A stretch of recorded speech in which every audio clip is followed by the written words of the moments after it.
interfiera en la conferencia. La segunda es que las cámaras también las mantengamos apagadas. Y la tercera es que vamos a contestar todas las preguntas. El conferencista va a contestar todas las preguntas en el post del Instagram de @sostenibilidad empresarial. En ese Instagram, ustedes van acá les pusimos cómo es la dinámica. Ustedes se van al post y ahí van haciendo todas las preguntas. Al finalizar la conferencia, les vamos, Reinaldo, que es nuestro conferencista invitado, Reinaldo Terraza, él va a contestar cada una de ellas. Bueno, no, sin más preámbulos, le doy la palabra a Verónica. Verónica, muchísimas gracias por que ProBarranquilla ha aceptado esta invitación. Para nosotros es muy importante contar con un aliado como ustedes.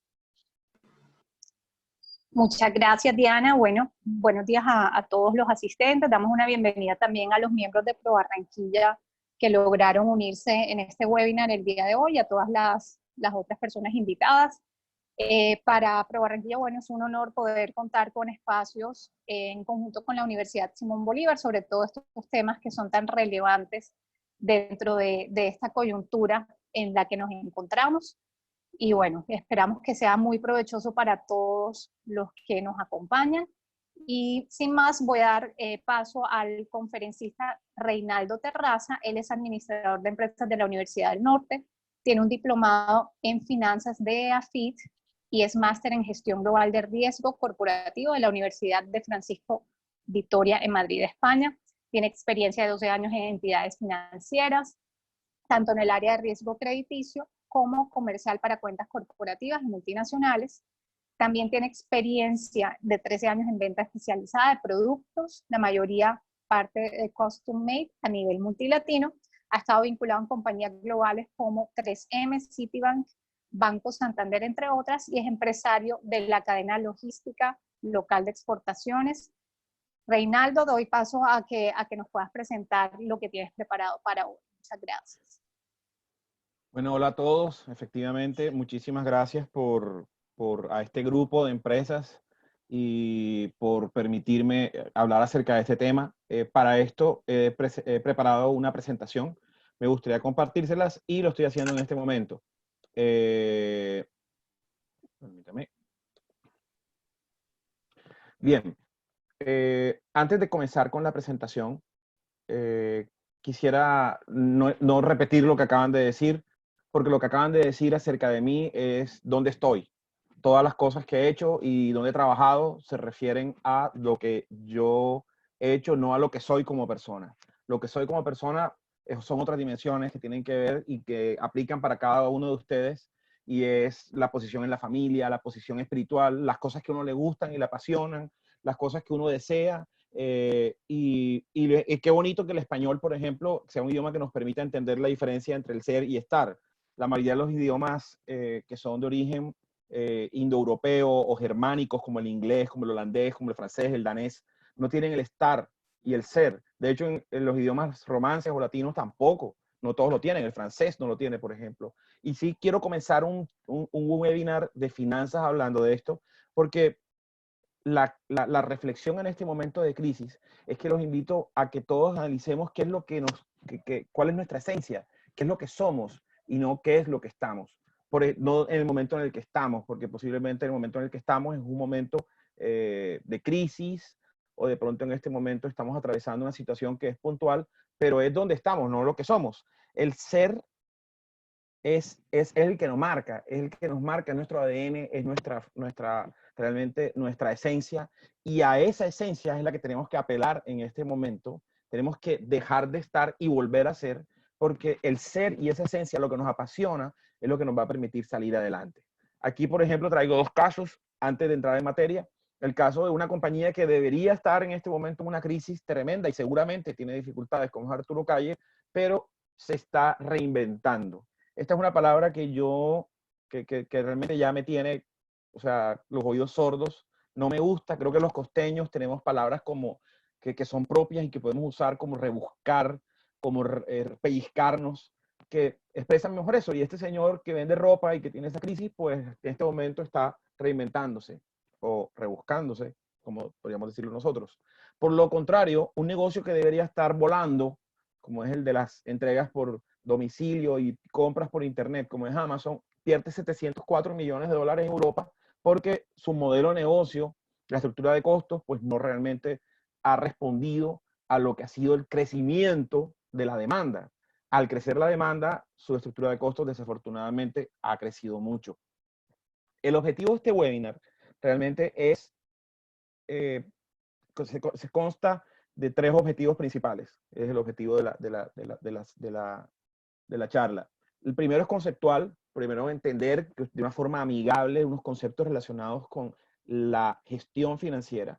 Otro objetivo importante es entregarles a ustedes herramientas para efectivamente utilizar el análisis financiero como un medio para hacer la gestión financiera. Y por último, entregarles a ustedes recomendaciones para toma de decisiones.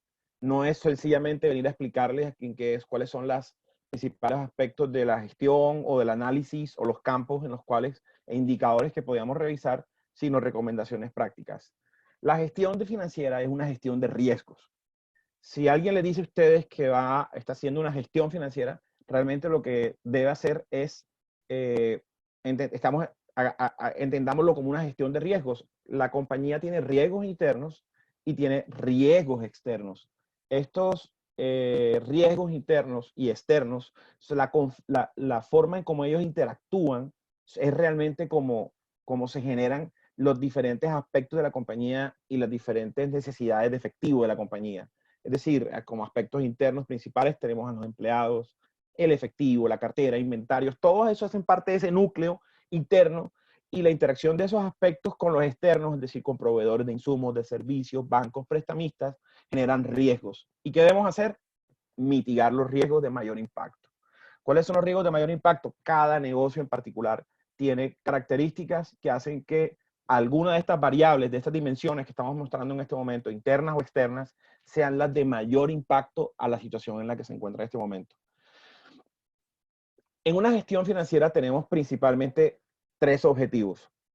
3 objetivos relacionados a 3 aspectos. El principal objetivo tiene que ver con los recursos. Por un lado, que haya suficientes recursos para atender las necesidades del negocio y no solamente que haya suficientes, sino a tiempo.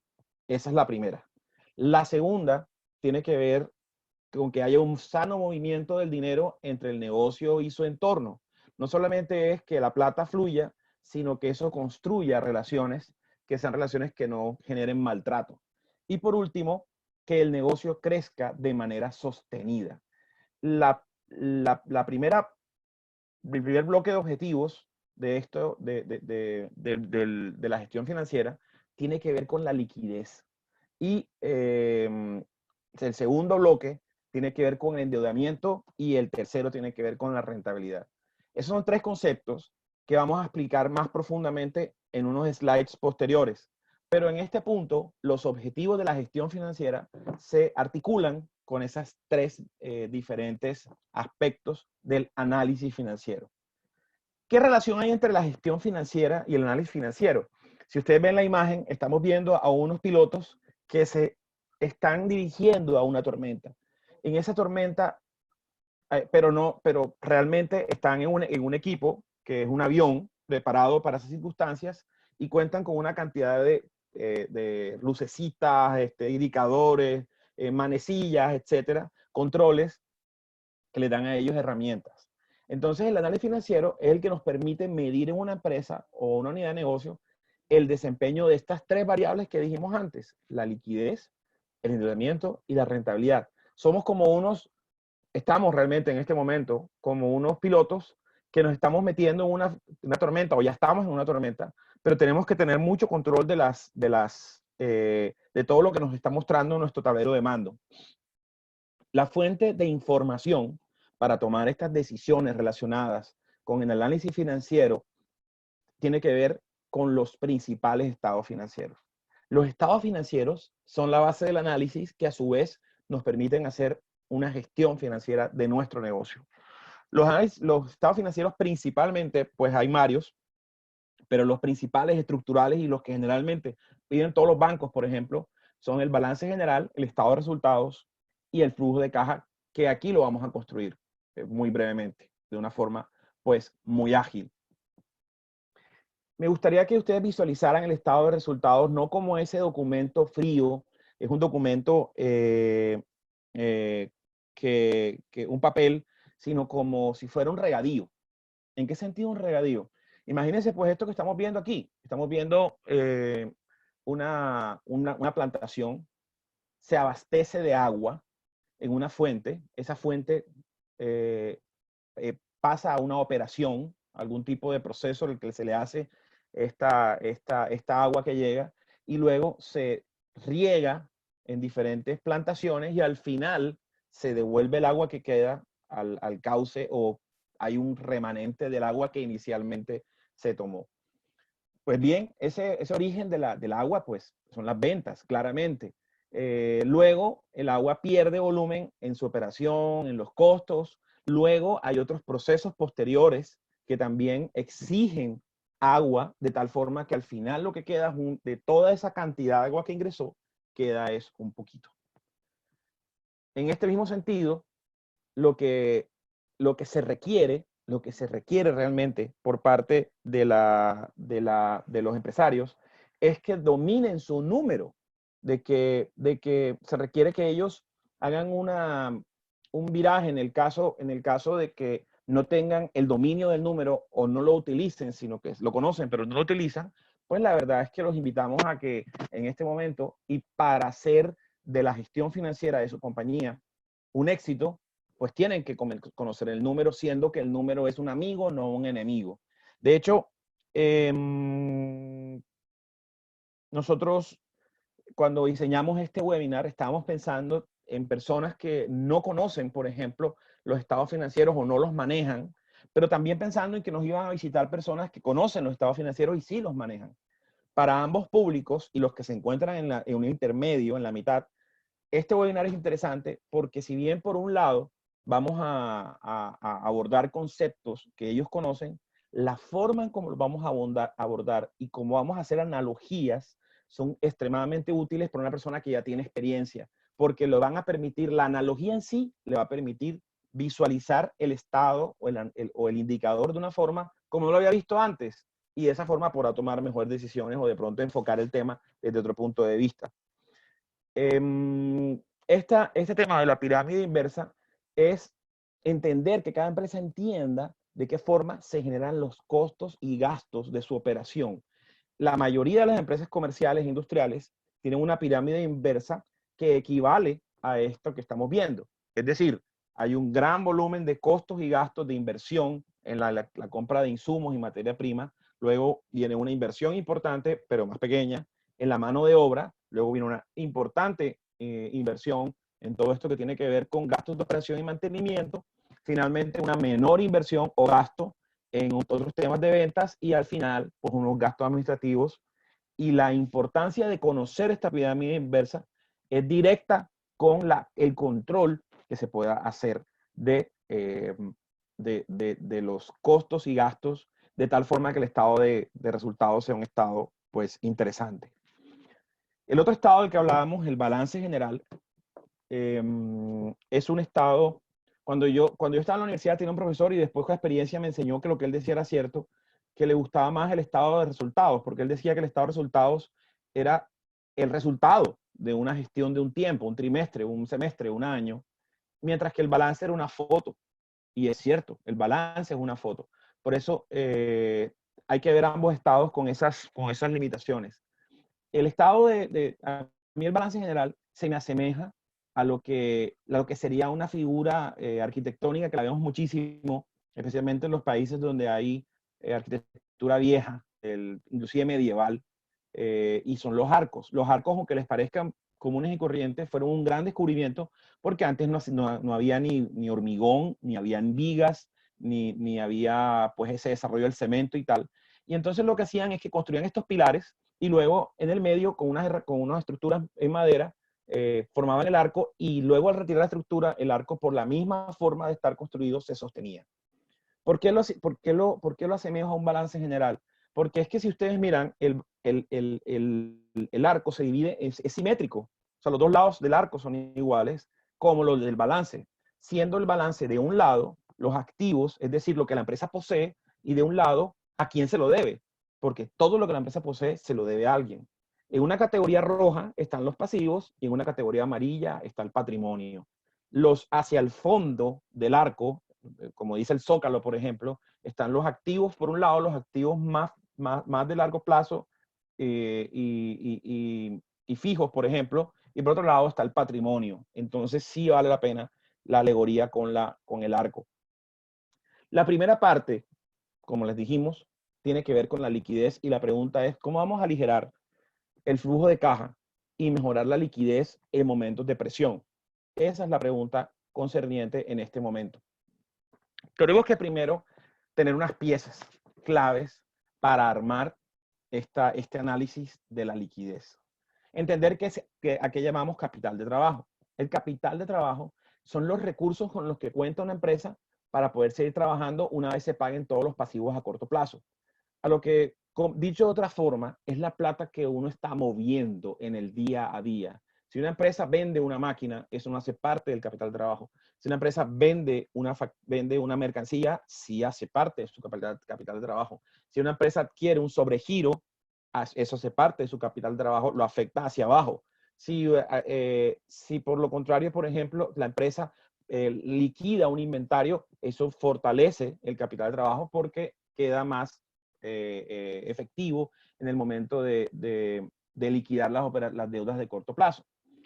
Desde el punto de vista matemático, podríamos decir que el capital de trabajo neto son los activos corrientes, es decir, los activos de corto plazo menos los pasivos corrientes. Voy a pasar rápidamente por estos indicadores porque son más bien indicadores matemáticos y ustedes pueden, cuando tengan el balance en su mano, hacer el cálculo y luego mezclar estos indicadores con las explicaciones que voy a hacer a continuación. Y ese sería pues el sentido de comprender los indicadores. Luego está la razón corriente, que es el mismo capital de trabajo neto, pero entendido en términos de proporción. Es decir, cuántas veces es superior el activo corriente al pasivo corriente. Esto da un número de veces. Luego las rotaciones, que son muy importantes. La de las tres principales cuentas del activo y pasivo corriente, que son la cartera, el inventario y los proveedores. Es decir, entender cómo se comportan esas tres variables, cómo se comportan esas tres cuentas, cómo se comportan esos tres rubros del activo y del pasivo, para entender qué rápido o qué lentas pueden llegar a ser. ¿Y cómo usamos esos indicadores? Pues primero los miramos solitos, es decir, a mí ver solo el capital de trabajo me da una información, si es suficiente, si no es suficiente. Integrado, por ejemplo, puedo ver el capital de trabajo, hombre, qué bien, mi capital de trabajo en la compañía son 100 millones de pesos, qué interesante. Pero sucede que yo debo 1.000 millones y tengo 1.100 millones en activo corriente. Entonces realmente tengo un pedacito de capital de trabajo neto. Entonces, ese tipo de conclusiones las podemos hacer al comparar indicadores con otros, integrarlos. Y finalmente, el horizontal. ¿En qué sentido? El horizontal pues nos permite comparar qué evolución, por ejemplo, podríamos saber, calcular en este momento cuánto está el capital de trabajo neto de nuestra compañía hoy, principios de junio, contra como lo dejamos en diciembre. Seguramente va a estar más golpeado por el tema de los meses que algunos negocios cerraron y que algunos negocios inclusive están cerrados. Y esto de las rotaciones y todo esto tiene que ver con algo que en las compañías se llama ciclo operativo. El ciclo operativo es esa hélice que ustedes ven ahí. Los inventarios se vuelven ventas, las ventas se vuelven cartera, la cartera se vuelve efectivo, se vuelve otra vez inventario, se vuelve otra vez ventas, otra vez. Bueno, la velocidad con la que esa hélice da vuelta, en la medida que sea mayor, favorece la liquidez de la empresa. Entonces ya estamos empezando a aterrizar conceptos de liquidez. En la medida en que yo mejore la rotación de mis inventarios, mejore la rotación de cartera, tengo pues muchísimas más herramientas para decir para fortalecer mi liquidez. Quiero que nos detengamos aquí en un modelo que cree, en el que se asemeja la liquidez, el flujo de caja, se asemeja a un tanque. Imagínense ustedes un cilindro, un tanque cilíndrico, que por un lado, en la parte superior, es alimentado por una pluma de la cual sale agua. Pensaríamos que se va a desbordar, pero no, sucede que de un lado del tanque hay otra pluma por la que el agua se fluye, sale del tanque. ¿Qué pasaría en el tanque? Pues evidentemente estaría, sí, en la medida en que esas plumas sean más rápidas o sean más lentas, el tanque subirá y bajará. La situación ideal es la que vemos en el primer bloque, y es esta, en que la empresa recauda, pero al mismo tiempo paga este azul claro, este espacio crema, que es el espacio vacío o la iliquidez, por decirlo de alguna forma, se mantiene lejos de la pluma, de tal forma que la pluma nunca va a estar, siempre va a tener agua. Aquí hay un dinero que sube y baja, pero se mantiene al nivel de la pluma. Y finalmente aquí tenemos unos fondos, unas reservas, y de tal forma que el tanque se mantiene en la situación ideal. Nuestra situación actual, ¿cuál es? Desafortunadamente nosotros hoy nos podemos ver abocados, la mayoría de los empresarios, a esta situación en la que hay iliquidez. Es decir, los ingresos se han reducido, como ustedes pueden ver, la pluma es más pequeña, pero los gastos han subido. ¿Qué tenemos que hacer? Pues esta es la opción crítica que podemos hacer, y es decaer. Por eso hice esa énfasis en la introducción de ser, de volver al ser. No podemos dejarnos de caer. De pronto nos alimentamos con una fuente peligrosa, como por ejemplo prestamistas, tasas caras, para tratar de subir un poquito este nivel de agua, para que pueda entonces esta pluma, que está mucho más voluminosa y está sacando mucho más agua, porque ahora tenemos gastos más grandes, porque tenemos que pagar arriendos y no estamos ahí, porque tenemos que pagar nómina y no queremos votar a los empleados, etcétera. Entonces compensamos con fuentes y más nada. No. La propuesta es construir. Esta es la propuesta que nosotros hacemos en este momento. Es decir, abrir más esta pluma, y a continuación les voy a mostrar de qué forma podemos lograr recursos superiores, inclusive en ocasiones a los que teníamos inicialmente, y controlar esta pluma que se retira, para que, aunque no estemos como la situación ideal, que era esta, con coberturas y todo eso, y cómodamente, pues no estemos en esta situación de liquidez y estemos en una situación que nos permita salir adelante. Y pónganse ustedes en la posición de que el capital de trabajo o la liquidez es como si uno, y yo creo que muchos empresarios me van a entender, uno construye un puente todas las semanas o todos los meses, dependiendo de la organización. Es decir, uno se sienta, mira la cartera, qué va a entrar, mira los pagos que tiene que hacer, mira que si hay diferencia en eso, cómo hace para llenarlo. Así que cualquier empresario que está haciendo eso ya está siendo un financiero, ya está haciendo gestión financiera.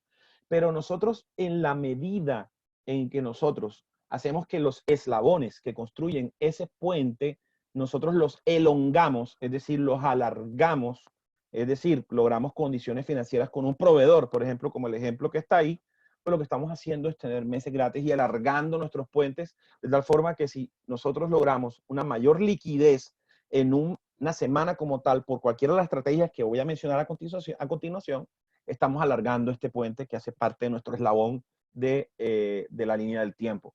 Les dejo aquí un link, la presentación tiene un link acá a la página de Bancolombia.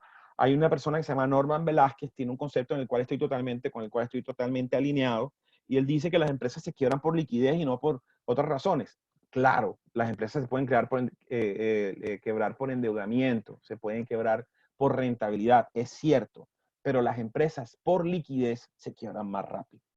Es decir, una empresa puede durar meses, años, teniendo pequeñas pérdidas o unas pérdidas manejables y sigue funcionando, pero una empresa ilíquida no dura mucho tiempo funcionando, a pesar de que sea rentable y a pesar de que tenga bajo endeudamiento. Entonces, la liquidez no es que sea la dimensión más importante del control financiero, pero sí es la que tiene la mayor criticidad en la medida en que es la del corto plazo. Como estamos todos ahora, con problemas de liquidez. No quiere decir que el negocio, ya de pronto hay negocios que no están, todavía hay negocios que están perdiendo. De pronto hay negocios que ya tienen utilidades retenidas. Pero finalmente la liquidez es la que va a generar que una empresa siga o no siga. ¿Qué debemos mirar cuando miramos la liquidez entonces? ¿Cuál es lo que como gestores financieros, como analistas, una vez tenemos esas herramientas, miramos esta pirámide inversa, analizamos los indicadores de liquidez. ¿Qué debemos mirar? El análisis no es solamente cuantitativo. Debemos ver cuál es la calidad de los clientes, su fidelidad, la ventaja competitiva de la empresa frente a su entorno, el riesgo de que no paguen las facturas, la concentración de la facturación en número de clientes o sectores económicos. Todos estos análisis nos van a hacer entender qué tan consolidada está nuestra fuente de ingresos. Ojo, por eso es que hacemos este análisis. La capacidad del inventario para depreciarse, volverse obsoleto, caducar o dañarse. ¿Qué tal si nosotros tenemos un inventario basado en moda, por ejemplo, y no tenemos control de que gran parte de nuestro inventario es de mamás y ya pasó el Día de la Madre? ¿Qué pasa si nuestro inventario, esto es una tienda de abarrotes y nuestro producto se está dañando? ¿Qué pasa si nosotros tenemos productos que ya están cercanos a su vida útil? En fin, este es el análisis que hay que hacer. ¿Y qué plazos tenemos otorgados nosotros a nuestros clientes? ¿Y qué plazos nos dan a nosotros nuestros proveedores? En la medida en que los alejemos, en la medida en que, alejemos el pago de los proveedores y acerquemos el del cliente, es decir, que los clientes nos paguen más rápido y los proveedores tengamos que pagarles más lejos, pues vamos a tener fortalezas. ¿Y cómo estamos de opciones? Es decir, ¿cómo estamos de proveedores? ¿Cuántos tenemos? Si son suficientes, si necesitamos más, si tenemos proveedores, ¿cómo estamos de bancos? Este es un momento para realizar ese análisis. Las indicaciones prácticas para avanzar en estos temas de liquidez, y las pongo en mármol, me traje un pedazo de mármol y lo puse ahí para que lo escribiéramos, es que tenemos que hacer un control estricto de las salidas y entradas de efectivo. Cada vez que pagamos, revisar qué estamos pagando. Cada vez que entre, si está entrando lo que es. Segundo, buscar negociaciones ganadoras con proveedores.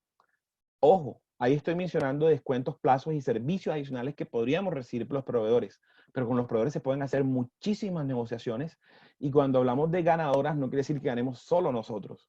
En la medida en que involucremos a nuestros proveedores en todo este tema de la liquidez, es decir, en el conocimiento que ellos tengan sobre nuestras necesidades e inventarios, podemos lograr negociaciones ganadoras que van a ser mucho más exitosas que sencillamente, oye, la situación está mala y quiero que me hagas un descuento. Entonces, ahí los invitamos a ser creativos. Buscar abaratar las tasas de los créditos bancarios y sus plazos. Señores, si en este momento estamos trabajando con prestamistas, estamos trabajando con sobregiros que son costosos, pues es el momento de buscar tasas de financiación más baratas. Les pongo solamente un ejemplo rápido. Si tú tienes un crédito en un banco, es muy posible que el mismo banco te ofrezca líneas de crédito más baratas. Si, por ejemplo, tú estás con negocios que tengan que ver con el agro, existen líneas de crédito especializadas para el sector del agro que son más baratas dentro del mismo banco. Es decir, no necesitas crédito adicional, no necesitas cupo adicional.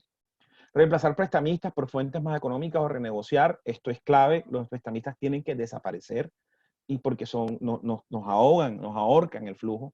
No limitarse a un solo banco o a un proveedor. Tener el total control sobre la cartera y los compromisos de pago de los clientes. Habilitar sistemas de descuentos de factura. Esto es interesante porque si bien no queremos perder la rentabilidad del negocio, como les dije al principio, la liquidez es el todo en el momento de crisis, así que eso se puede hacer. Y administrar o recomponer inventarios. Más adelante, cuando veamos endeudamiento, les voy a mostrar algo de recomponer inventarios. Y por supuesto, haga un presupuesto. Pues aquí agotamos ya la primera parte del webinar y tiene que ver con la liquidez. La segunda parte tiene que ver con el endeudamiento. El endeudamiento, como en la primera parte, el endeudamiento tuvimos que armar las piezas de este endeudamiento, de los elementos que hacen parte del endeudamiento. Primero, la definición de en qué consiste el endeudamiento. El enfoque general consiste en qué porción de los activos, inversiones de la compañía, está respaldada por relaciones con terceros. Es decir, de lo que tenemos, cuánto debemos, pero a terceros, no fondos propios. Y lo contrario es apalancamiento, es decir, generalmente apalancamiento se enfoca como que parte de lo que tenemos se financia con fondos propios, no con fondos de terceros. cómo se financia una operación, puede ser también la explicación del apalancamiento. ¿Cuál es la proporción entre la deuda con terceros y el patrimonio total de la empresa? Todo eso encaja dentro de la definición de apalancamiento. Aquí los indicadores clave son la palabra, el indicador se llama endeudamiento, y es cuánto es el pasivo total versus el activo total. Entonces, ¿qué parte del pasivo total, qué parte del activo total está respaldado con pasivo de terceros? La cobertura de intereses es el otro indicador, es decir, cómo estamos nosotros en términos de generar utilidad para, cómo estamos nosotros en términos de generación de recursos para cubrir nuestros intereses financieros. Ese indicador también da veces, es decir, cuántas veces nuestra utilidad está cubriendo, pues, nuestra utilidad está cubriendo la generación de intereses. Permítame un segundo.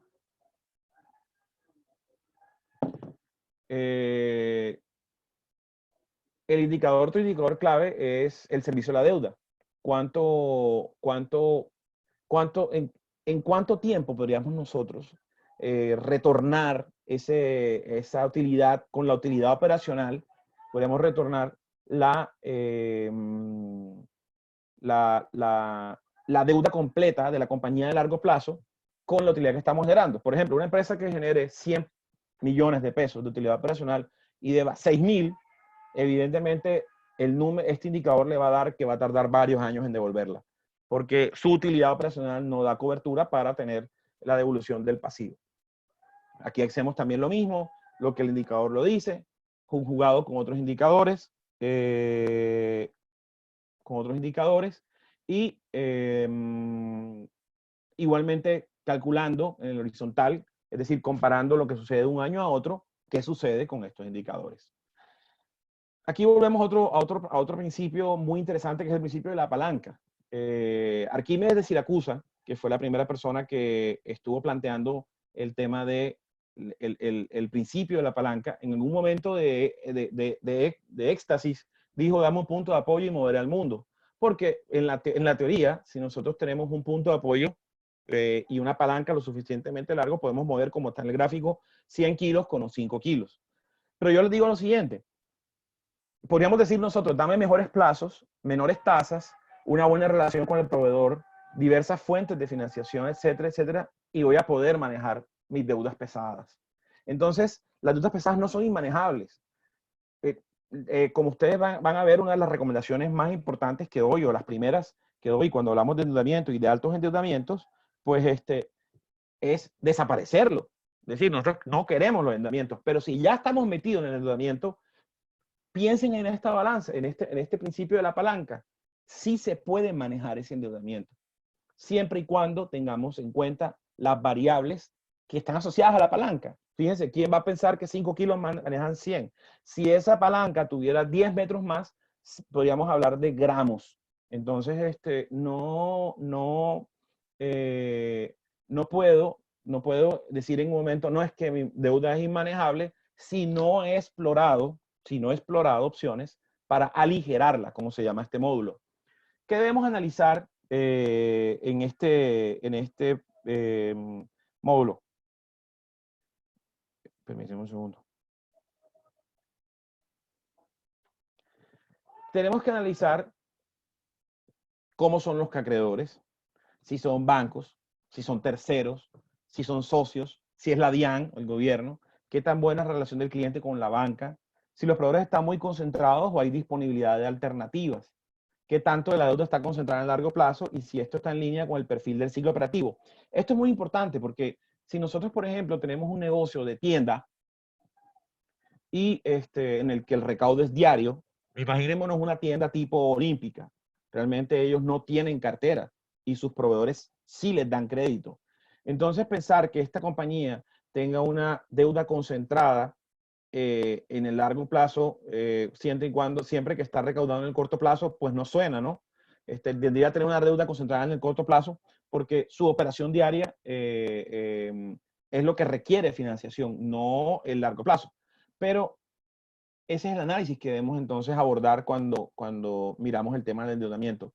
Y aquí están las recomendaciones en mármol, que es la primera, adoptar una meta de reducción del endeudamiento. Ustedes van a encontrar diferentes analistas que le digan, no siempre la deuda es mala. Sí, claro, es cierto, no siempre la deuda es mala. Pero la deuda te entrega y tú te entregas al acreedor. Llámese prestamista, llámese DIAN, llámese banco, llámese proveedor. Uno se entrega y realmente es mejor trabajar con fondos propios y la experiencia que tengo me indica que así debe ser. Hay que implementar un sistema de cascada para liberarse progresivamente de las deudas. Un sistema de cascada lo que dice es que tú empiezas a matar las deudas más pequeñas. No te enfrascas en matar todas tus deudas, sino enfráscate en matar las más pequeñas y vas liberando flujo progresivamente para matar así las más grandes. Analizar profundamente la operación y modelo de negocio, debido a que altos y prolongados niveles de deuda generalmente corresponden a deficiencias en la utilidad. Si el endeudamiento es permanente, si siempre están pasando por una situación de endeudamiento, hay un defecto en la operación. Algo está pasando, porque el alto endeudamiento no debería ser natural ni debería ser orgánico. Si el modelo de negocio contempla ese alto endeudamiento. Es interesante negociar y consolidar la deuda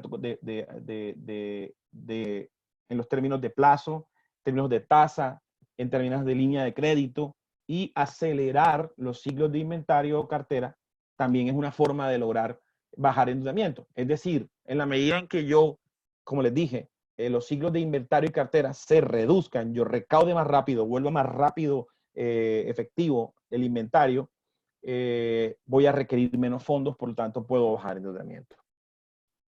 Les hablaba acerca de la opción de recomposición de inventarios. Esto es algo importante. ¿En qué sentido? En que no tenemos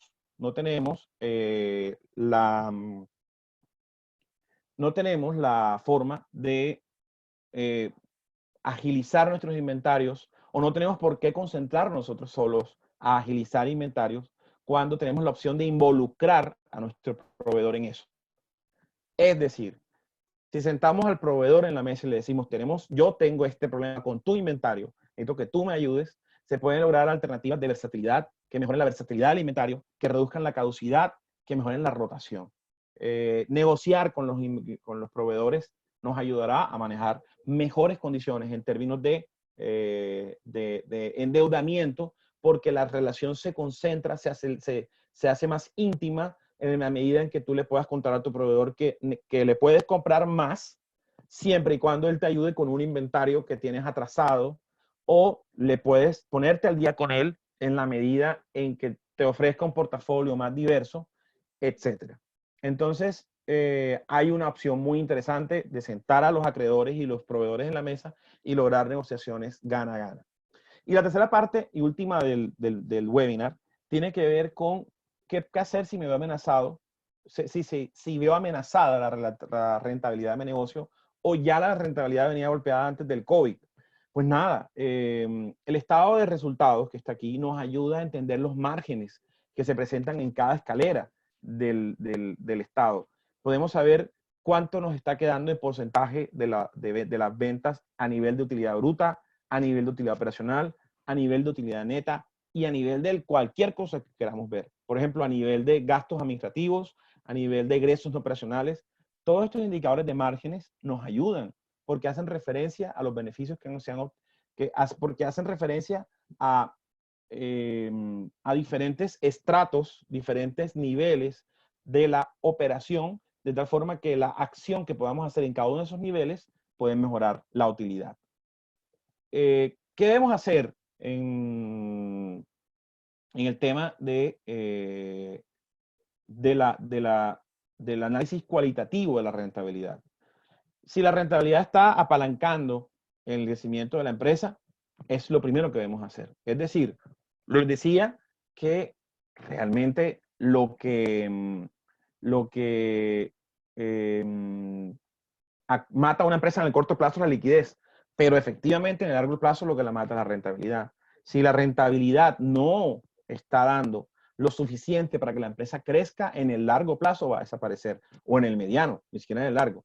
¿Cuáles son los elementos que afectan la rentabilidad del negocio y en qué puntos la empresa tiene sus más altos costos? Eso es supremamente importante. ¿Qué tan expuesta está la empresa a variables como el dólar, como el comportamiento del carbón, como el comportamiento del petróleo, como el comportamiento del cobre? Todas esas variables también son muy importantes para analizarlas.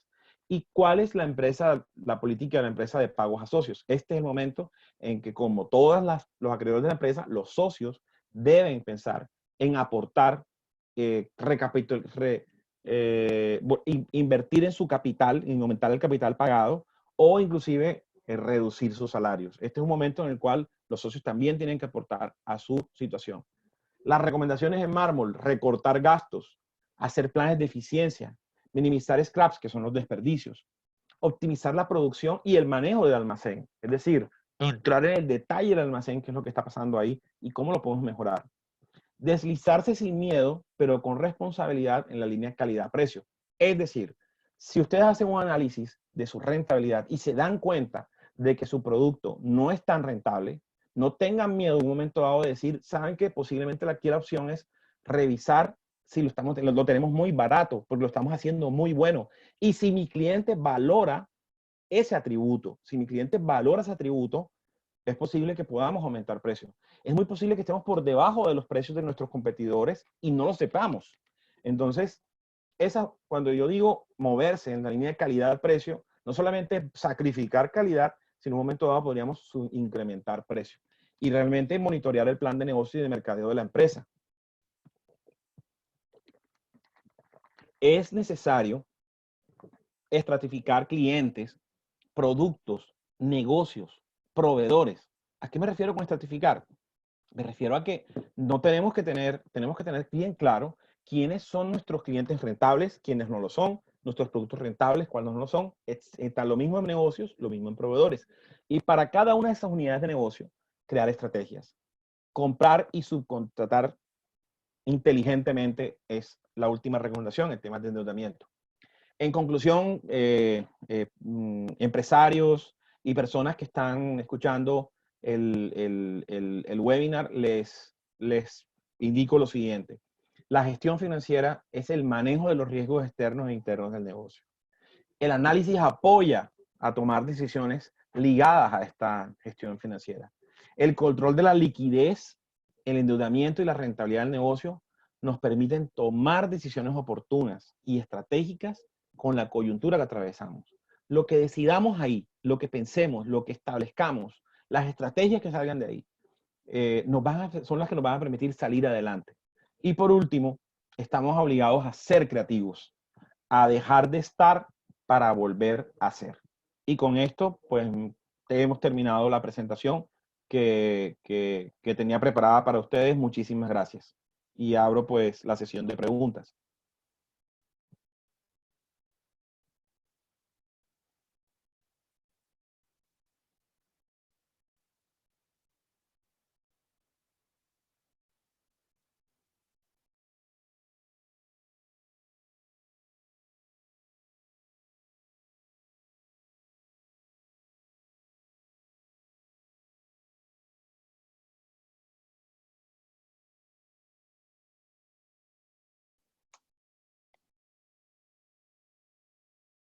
Bueno, muchas gracias, Reinaldo. Excelente presentación. Ya estoy revisando el Instagram. Les recuerdo a todos los asistentes que todas las preguntas las vamos a revisar en el Instagram de @sostenibilidad empresarial. Ahí pueden realizar sus preguntas y se las vamos contestando. Vamos a dar unos minutos. No sé si Rochi Roxana puedes mostrar. Perfecto, gracias. Acá pueden escribir las preguntas y Reinaldo les estará contestando. Ya voy revisando acá el Instagram para ver qué tenemos.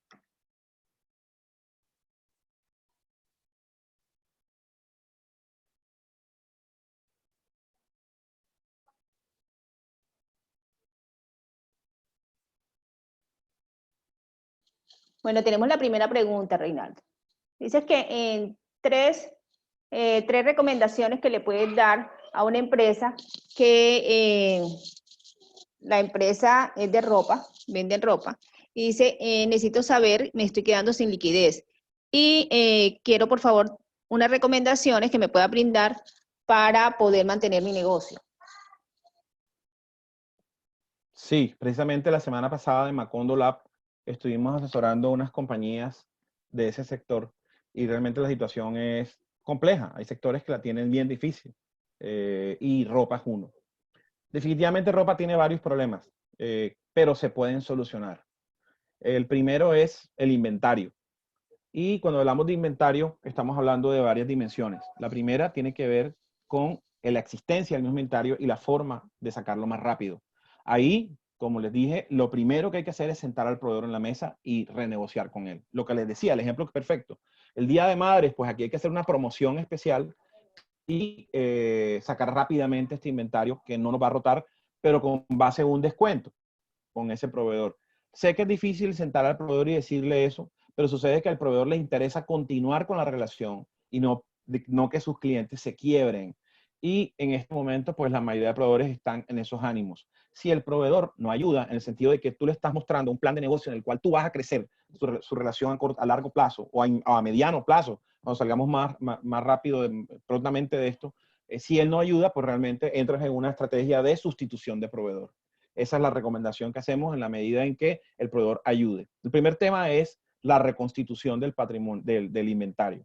La segunda recomendación tiene que ver con la financiación, es una recomendación no financiera, sino una recomendación que tiene que ver con el modelo de negocio.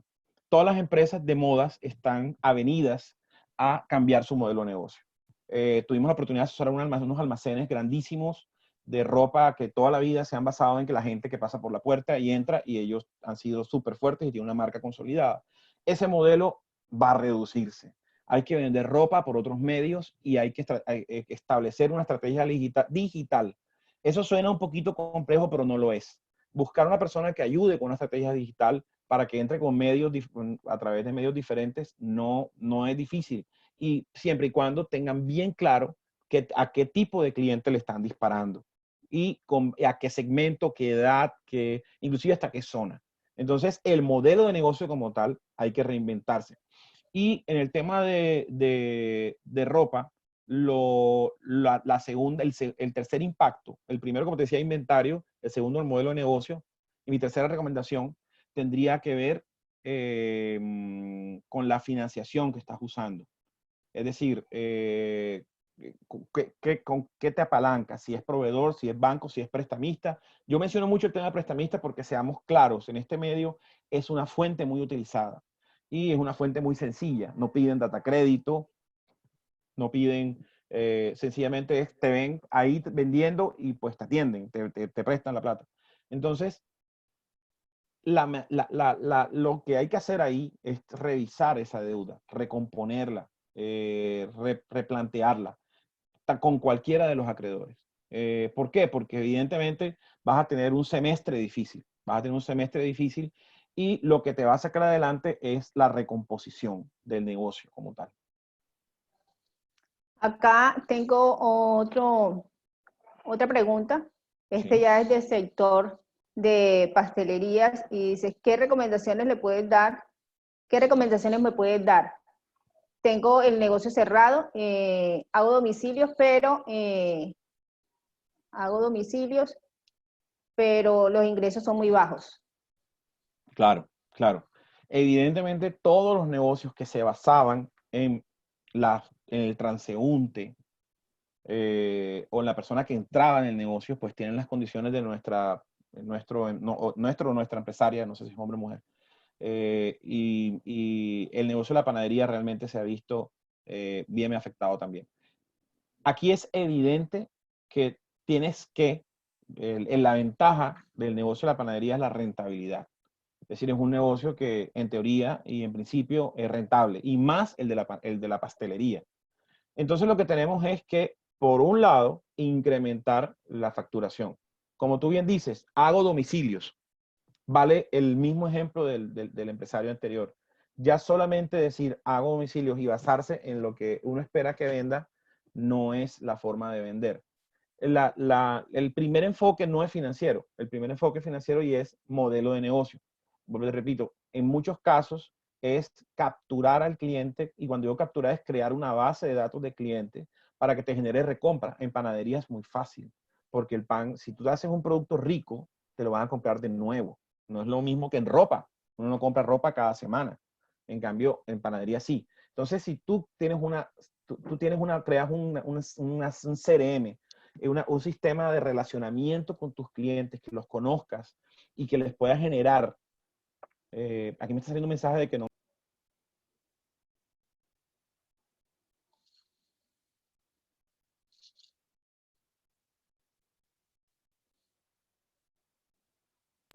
Aló, y ahora sí.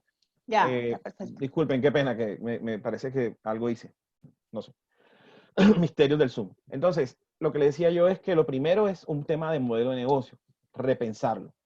Tratar de encontrar una nueva forma de comunicarte con tus clientes, una nueva forma de crear una base de clientes para que te hagan recompra, porque el negocio de panadería es, el negocio de panadería, otro. Bueno, el negocio de panadería, pues la rentabilidad es favorable y lo mismo, y más en el negocio de pastelería. Pero la verdad es que desde el punto de vista financiero, lo que tienes que mirar es hacer tu pirámide inversa. La recomendación mía desde el punto financiero es cuál es tu pirámide inversa y analizar tus gastos. Es decir, qué parte de los gastos es arriendo, por ejemplo, que si el local no es tuyo, pues evidentemente ahí pesa muchísimo. Seguramente pesa muchísimo. Los gastos de operación. Fíjate, tu pirámide inversa no es como la que yo mostré, estoy casi seguro. Si bien hay un gasto importante en insumos, hay un gasto muy importante y de pronto hasta superior en la operación. Es decir, en servicios públicos, en arriendo, en empleados, superan el de los insumos y es un elemento importante. Entonces, si tú analizas esas diferentes frentes, ¿qué estrategias puedes hacer con cada uno? El tema del arriendo, evidentemente en este momento los arrendadores tienen replantear su contrato con su contraparte. Tenemos que ver de qué posibilidad, y lo conozco, lo que como les dije al principio, yo soy empresario y mi local es arrendado. Y yo me senté con este señor y el señor fue totalmente abierto porque es que uno ya tiene una relación con esas personas. Y ellos saben que lo que estás haciendo no es una vagabundería, no es que tú te robaste la plata. Entonces tú vas a sentarte a negociar con tus principales elementos del costo. Y aquí valdría mucho también la pena el tema de cuánto te apoyan tus proveedores. Es decir, sé que en el negocio de panadería hay unos proveedores muy importantes, muy grandes, que ofrecen un portafolio grande, tienen todo, pero ¿hasta qué punto está apoyando? ¿Qué estrategias ha lanzado este proveedor? Entonces, vuelvo y lo repito, este es un momento para consolidar la relación. Si antes era transaccional, es decir, al proveedor yo solamente le compraba, se me acababa y le compraba de nuevo. Y punto final, eso ya no sirve más. Ahora tiene que ser relacional. Es decir, yo me tengo que conocer con el proveedor y el proveedor me tiene que conocer a mí. ¿Qué necesito yo? ¿Qué necesita él? Si él, por ejemplo, en el tema de pastelería, qué sé yo, no tengo ni idea. De pronto hay un insumo por el cual le debes un monto importante, pero hay otro insumo que se mueve mucho más, recomponer esa factura. Decir, mira, sabes que hazme un descuento sobre esto porque te voy a pedir más de esto. Y vuelvo y repito, y esto sí es como que me vuelvo loro en esto, este es el momento para que todo el mundo ayude, y el proveedor que no ayude es un proveedor que entra en una estrategia de sustitución. Bueno, Reinaldo, muchísimas gracias. Tenemos otras preguntas, sin embargo, las vamos a contestar de manera interna, teniendo en cuenta pues, que ya el tiempo se nos agotó. Tratamos de que el tiempo que manejamos de los webinars lo mantengamos para que realmente lo podamos aprovechar. Aquí les vamos a dejar el calendario de las próximas actividades. Los temas para la sostenibilidad empresarial están basados en acompañar a las empresas en este momento, donde sabemos que nos tocó reinventarnos, tanto como empresarios, como personas. Tenemos que generar nuevos conocimientos, generar nuevas ideas para poderlas implementar en nuestros negocios. Los esperamos la próxima semana, donde tendremos temas de empresas familiares, oportunidad frente a la crisis. Esta conferencia la tenemos con el conferencista internacional de Argentina, y vamos a estar conectados simultáneamente con aliados en México, en Bolivia y en Argentina. Entonces, les agradezco muchísimo. A todos le doy la palabra a Verónica, que se va a referir pues, a los afiliados de Pro Barranquilla, que agradecemos muchísimo a Pro Barranquilla por haberse unido a este webinar, a todos ustedes que se mantuvieron, 41 personas conectadas el día de hoy, les agradecemos muchísimo. Verónica, muchas gracias. Sí, muchísimas gracias a Reinaldo, pues a ustedes como Universidad Simón Bolívar por la invitación y gracias a todos los que nos pudieron acompañar. Hasta una próxima oportunidad. Gracias. Gracias. Chao.